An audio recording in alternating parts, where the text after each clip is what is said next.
Welcome to another episode of the Chicks on the Right podcast, where we talk to our friend and sponsor of the show, Zach Abraham from Bulwark Capital Management. We have a producer who is just so awesome at trolling on Reddit to find great content, and she has done it again this week.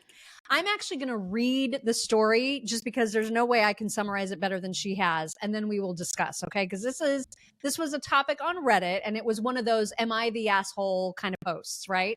So It's a viral Reddit post from the weekend. It sparked debate over who should pick up the tab when it comes to group dinners, especially for big family celebrations. So in this case, one sister just unilaterally decided that she and her other sister, without warning, were going to split the tab for a very expensive Mother's Day dinner for 11 people.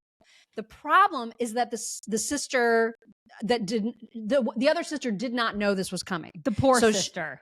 The poor sister, right? Right. Let's get real. She had no idea. This was just sprung on her like at the dinner. She makes way less than the other sister that was just like, sure, what's her face and I have it. And now she is being called ungrateful by the first sister for refusing to pay. And the internet is completely divided, which I find insane because I feel like this is an obvious... we have thoughts. Tell us yours. Yeah. Curious what you think first. So I'm a bit confused, right? Because all I see all over these social media and TikTok videos, I'm not a TikTok guy myself, but you know, they pop up on Twitter every once in a while. Right. All I see is talking about, I won't date a man unless he's 6 foot tall and he needs to pay for everything. Right now, all of a sudden, somebody else paying for you is like a problem. I would say it sounds like there are 2 conservative sisters and 1 liberal sister. That's what it sounds like to me. No. Right? There's just 2 sisters total. And just 2. Yeah. So one conservative. One conservative. So yeah. you think that the conservative sister is the one that's like, you need to pay your fair share? Or do you think that the conservative one is like the poorer one of the 2? Wait, okay, hold on. So I thought, now let me just ask for some quick clarification here, because I thought 2 sisters agreed to split the tab. No, they did not agree. They did not agree. They never talked about it until the tab came. And then so one she sister was like, volunteered her sister to pay. Okay, that's messed up. That's messed up. That's messed up. That's totally messed up. If you're going to volunteer, you volunteer yourself. Right? Like you don't volunteer somebody else. That is tone deaf. Yeah. And that stinks. Because can you imagine if you're at like a super swanky place and the bill is like $1,000? Because think of a lot of these places now are so expensive food wise. And so if you get 11 people, that bill could be like $1,000. Yeah. And then and your sister, I could see my sister who looking at me going, you're going to pay for half this. I'd be like, the hell are you? Yeah. I'm not doing that. And I hated when things like that happened, I hated those scenarios. I remember I promised myself that if I was ever fortunate enough to be in a position like that where I could cover the bill, I would just do it and not say, you know what I mean? And not embarrass other people and put them on the spot and be a blessing, you know what I mean? Like, yes. I do enjoy that. I personally, I just, usually you go out to these dinners and you're with friends and family, people that have, been such an integral part of your life and why you're there and all that kind of stuff. And I love picking up a tab, it's fun. It's a fun thing to do. Do you ever get to the point though? Like, have you ever, I don't know if you've ever experienced this or not though, where if you do that a lot, people start expecting it. And then you're like, okay, now I'm like doing this a lot. So like people aren't even like going and even faking to go for the check. You know, alligator fake arms. it. It's alligator arms, right? Just they just can't. Oh, they got T-Rex. Oh, I couldn't reach. Might have cramped my shoulder. Everybody's a T-Rex. Everybody. Oh yeah. Just everybody instantly becomes like their upper. They have like their arms no longer work or whatever, paralysis the minute the check shows up. This is the thing. I there's been a couple times that I can remember something like that, but it's funny because I was talking to one of my buddies, one of my best friends from college, and he's like, you don't really have many new people around you. And I go, what do you mean? And he goes, like you usually, your business grows and, you make new friends. And I said to him, I go, I don't I don't want to sound like a jerk, but I don't really want new friends. You know, so I don't. You know, totally like can relate. I'm a quality time guy, and if I add you to the shelf, something else has to fall off. Right. You know what I mean? Oh my God, we are so the same. Simpatico. All of us. Yeah. All of us are the the same. And would I ideally, like, I'll meet these people and I'm like, wonderful people. I'd love to hang out with them. But guess what? This calendar's full. You know what I mean? Like, and then you guys can probably relate too. There's this time all of a sudden where, you know, I made a habit out of saying yes for a whole variety of reasons, right? Saying yes.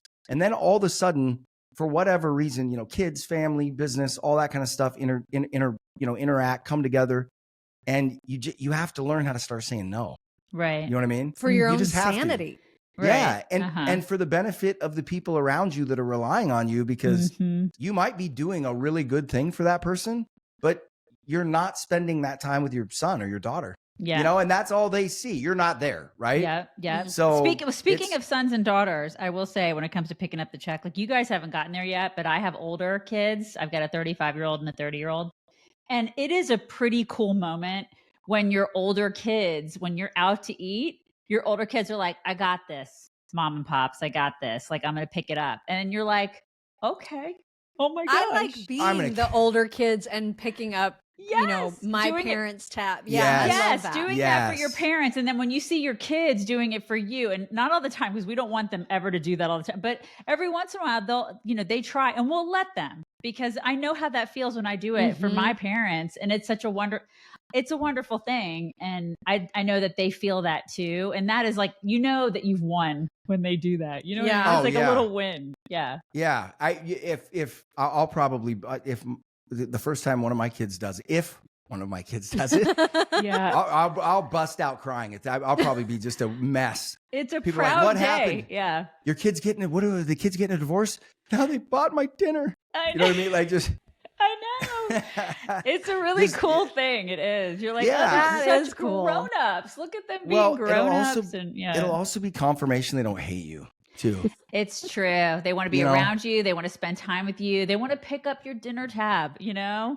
And they're not just expecting the handout every single time. Yes. Yes. I got a 14-year-old daughter, freshman in high school, and she and I are really tight. We just went out for dinner this last Monday night together. And but we're going through high school stuff for the first time. Yeah. And my wife and I were not in denial about this. Like, you know, we came in going, yeah, she's a high school. Like, our kids aren't perfect. Like, we're those kind of parents where everybody's like, whose kids are that? And I'm like, probably mine. You know what I mean? Probably mine. Maybe not. Probably. Or probably. Likely. Yeah. And if not, they're involved. Right. They were bystanding. They're definitely 100%. accomplices. Right. 100%.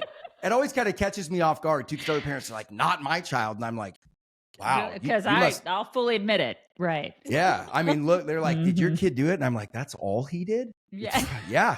Yes. You should have seen me when I was that age. Hello. Yeah. We call this a good day in the Abraham family, you know? Yep. But no, it's so we went in full eyes wide open, but I got one of these the other day, and I'm sure you guys, Dad, I know what I'm doing.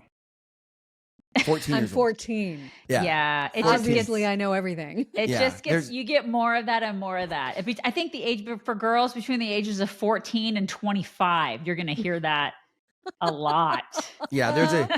Let's put it this way. I don't want to put my daughter on blast, but we have a disagreement. We have a disagreement about a certain friend that she's around. And she gave me the line of, Dad, I've prayed about this, and I've asked God to not have that person in my life if he doesn't think they're good for me. And I said to her, I go, well, honey, this is God telling you that right now. Just consider this the hand of the divine itself coming down and saying, yeah, they're gone. Right. And sometimes you have to pull yourself out. It's not that other person being taken out by like lightning or something. Yes. It's like you have to do that yourself, honey. Yeah. It was like an ultimate parenting moment, though. It was such a dad moment where I was like, I cannot believe I just said that. I know. I always tell my daughter, you are who your friends are. It's like you are either going to be elevated or you're going to be like dragged down into loserdom by your friends. So pick, honey. You just got to pick, you know? And it's and if you The only reason I'm cool is because I hang out with Miriam. That's the only reason. I mean, why do you think I want to be? Why do you think I want to sponsor the show? That's right. This is like 15 minutes of personality church for me. You know what I mean? You guys are dusting me up. You're cleaning me off here. You're getting me more serviceable, presentable. So, well, as you're parenting and you're talking about friends of your kids and how much they can influence, you just have to hope that your kids end up with financially sound friends. She's so but good, if isn't they she? don't, then the good news is that you have these seminars, webinars, I should call them, at least once a month, right? That you host. How can people get in on that action if they have terrible financially unsound friends? Well, we will take you and we will work with you regardless of your friends or their financial positioning in life. But no, the easiest way to do that is go to bulwarkcapitalmanagement.com or knowyourriskradio.com. You can catch our show every single day, the Daily Dots. Just Google Know Your Risk Podcast or Know Your Risk Radio. Not hard to find, but you can sign up for the webinars once a month. Got one coming up May 22nd. And we just go through the whole process, just who we are, what we do, how we do it, and what makes us different. And then obviously going to focus on, because the funny thing is this whole tariff thing has actually served as a wonderful example of what we're trying to do and how we're trying to manage it. Mm-hmm. Our clients didn't. Now we're having a decent year, up mid, 5 to 7% on the year and having a decent day to day. But our clients didn't have to go through that down 15 or 20%, right? Yeah. We're not perfect, but we show you how we do that. How do we limit downside and still deliver upside? And it's not smoke and mirrors, right? And like I said, you don't always get it right, but we have always greatly protected against the downside, which is the key in retirement, right? And especially in times like these. It's fantastic. For sure. Yeah. Knowyourriskradio.com. Thank you, Zach. Thanks, Zach. Thank you so much, ladies. Fun as always. Investment advisory services offered through Trek Financial LLC, an SEC registered investment advisor. The opinions expressed in this program are for general informational purposes only and are not intended to provide specific advice or recommendations for any individual or on any specific security. Any references to performance of securities are thought to be materially accurate, and actual performance may differ. Investments involve risk and are not guaranteed. Past performance doesn't guarantee future results. Trek 24308.